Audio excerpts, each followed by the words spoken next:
Welcome back to C# Tutorials for Beginners. This time we're going to learn some of the operations for dealing with files. So first up, we need to do a bit of setup. So I have a string path that points to the directory test files on my C drive, and that is an absolute path. Then I'm using the directory class to create this directory if it doesn't already exist. The next thing we need to create our file is a file name.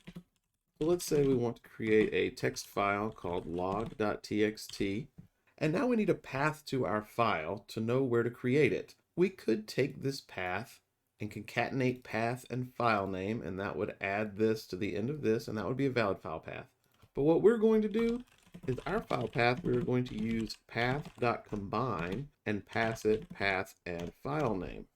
And again, if we wanted to say string file path equals, and then put this here, and then put this on the end, that could be our file path. Or we could say our file path is path plus file name, and that would be valid as well.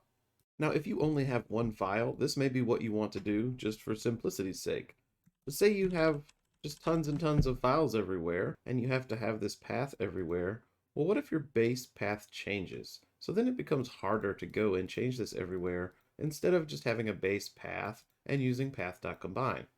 Okay, so why not use concatenation instead of Path.Combine? There is nothing wrong with using concatenation to build a file path. It's just that Path.Combine gives you a few extra things. One thing being that it handles the slashes for you. So if we're combining path and file name with these two variables, we're going to be just fine. But if we have this path and we combine this and this with concatenation, we're going to end up with a file called testfileslog.txt because we don't have a slash here, and this is going to put the strings together exactly as they are. But Path.Combine will automatically add this missing slash for us, creating the path that we actually want. Okay, now that we have a file path, let's actually create a file. So the first way I'm going to show is with the file class .writeAllText. Now WriteAllText takes a file path and contents, so we can give it our file path, and then we can give it a string, and it will write this string to this file path. So if we run this and go to my C drive, you can see it created a directory test files and inside log.txt. If we open this, you can see our text, hello world. Now it's very important to note that WriteAllText is an overwrite operation. If the file already exists and you call WriteAllText, it will be overwritten. As a quick example, if we copy and paste this line and change hello world, say, to A, and now we run this, what we're going to end up with is a file that has A in it. And that's because it wrote a file with hello world, and then it wrote a brand new file over it with A. Now sometimes this overwrite behavior is exactly what we want, but if it's not, we will use the file classes AppendAllText, pass it our file path, and then pass it the string we want. So maybe we say log item 1. And now when we run this, if we go look back at the file that we wrote before, it will have A, and then it will also have log item 1. Something important to note about AppendAllText is that if it doesn't already exist, it will create the file for you. So you don't need to do a WriteAllText before an AppendAllText. So if we delete our log.txt and we run this again, you'll see that it will create log.txt for us, and it will have log item 1. But of course, the major difference is that if we need to log multiple items to our log file, then they won't be overwritten. And for the sake of easiness to read, I'm going to put a new line escape character in here so that now when we run this, it's going to append all of the lines that we just wrote, and it's going to pin them all to our original log item 1 because it didn't overwrite the file. Okay, now that we know how to write a file by overwriting and appending, let's learn how to read a file. The first way I'm going to show you is with the file class readAllText, and we're going to give it our file path. And what this method returns is a string containing the contents of the file. So we can say string contents equals, and then let's go ahead and add a console write line of our contents, and let's look to see what it gave us first. So if we run this and look at our contents string, you can see that it has all of the contents of our file, and when we write it to our console, you can see that all of the new lines are represented as they should be. So the read all text method gives you all of the contents of the file to read and process at once, but occasionally you need to read a file line by line. And to do that, we're going to use the File.ReadAllLines call. And we are going to pass it our file path.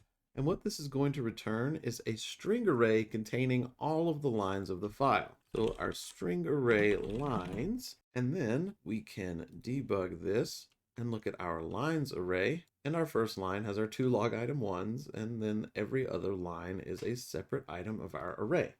So now instead of reading this entire file as one string, we read each line as its own string.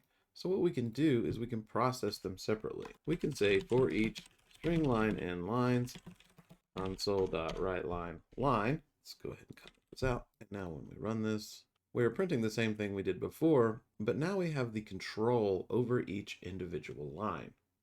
Okay, now that we've learned two ways to write files and two ways to read files, let's move on to some other file I/O functions. So just like we learned about the directory class, the file class also has an exists function. We can give it a file path, and what this will return to us is a Boolean of whether or not it exists. And this way we can make sure that the file exists before we try to read from it. And again, I want to restate the importance of using the error handler with anything to do with the file system, directory, file I/O, anything like that. There are a lot of exceptions that can be thrown. Everybody's machine is different, so please protect yourself and your application with error handling. The next operation I want to talk about is copying a file. So you can say file.copy, give it a file path, and then you can give it a destination file path to copy it to. So we could say our test files folder, and then we'll say copied file.txt. And then if we run this, we're going to get a copied version that's exactly the same as our original version. It's important to note that the copy method will not overwrite a file if it already exists. It will throw an exception. So you need to say, if our file doesn't exist at our path that we want to copy it to. So we'll call this copy path. And now, if a file at our copy path doesn't exist, then, and only then, will we try to copy this to our copy path. And chances are, if the file does exist, we're going to either want to prompt or warn the user, hey, the file already exists, would you like to overwrite it? Or we couldn't copy the file because it already exists. Next function is file.move, and it works basically the same as the directory move. We want to give it a source file name, which let's use our copied file path, and then let's go ahead and get us a new path. We'll call this rename path because we're going to leave it in the same directory, but we're going to move it to a new file called renamed file. So if we give it renamed path as the destination file name, what this is going to do is it's going to move the file, cutting it, not duplicating it. So if we run this, and we look at our directory, copied file is gone, and now we have renamed file. Again, it's worth noting here that you cannot move a file to a path where a file already exists. So if you had already renamed a file or have a file in your file system with this path and you try to move this, you will get an exception. So you need to have a file exists check on this as well. Let's comment this out for now and go on to our next function, which is file.delete. And this works basically the same as directory as well, which we can give it a path. Let's give it our copy path. And all that is going to do is delete the specified file. So if we look at our files, we have log and renamed file because we renamed our copy file. But in our next run, it's going to copy the file again, and then we're going to delete it. So I'm going to put a breakpoint on delete. I'm going to run to the point. It created our copied file, and now I'm going to continue with our delete method. And it deleted our copied file. Something to note about delete is if the file at the file path you give it doesn't exist, it will not break. But if the file path you give it has a missing directory, it will break. So if I say delete c doesn't exist at all.txt, it's going to run, it's going to be happy, no problem. But if I give it c/no folder here / doesn't exist at all, I'm going to get a directory not found exception. So be careful when you use this to check your paths before you try to do file I/O, and again, as always, error handle it. Now, I think that covers pretty much all a new programmer is going to need to deal with file I/O on your file system. But there are a few other things I want to talk about with the file class. So if we look at our IntelliSense menu for the file class, you can see that there are a lot of things in here.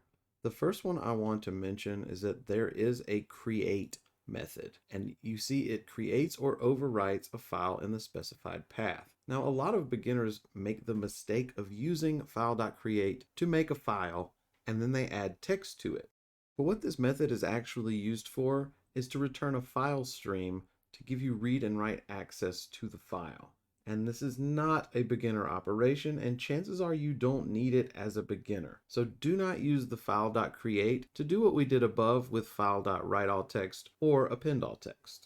The last thing I want to do is to plant a seed so you'll know where a couple of things are in the future when you need them. So the file class has what's called asynchronous methods. So AppendAllLines async, AppendAllText async, there's read async. All of these are used in multi-threading, and that's going to be very important in the future, so just keep in mind that this is where they are. The next thing is you have read all bytes and write all bytes. So we can write and read more than just text from files, and we're going to need to do that a lot in the future because of binary data and things like serialization. So when you hear those terms and need them in the future, know that the file class has methods to support those things. Next up, I'm going to give a coding challenge that ties together a lot of these beginner tutorials. So thank you for watching, everybody. I really appreciate you. I hope this is helpful. Happy coding, and until next time, as always, take care.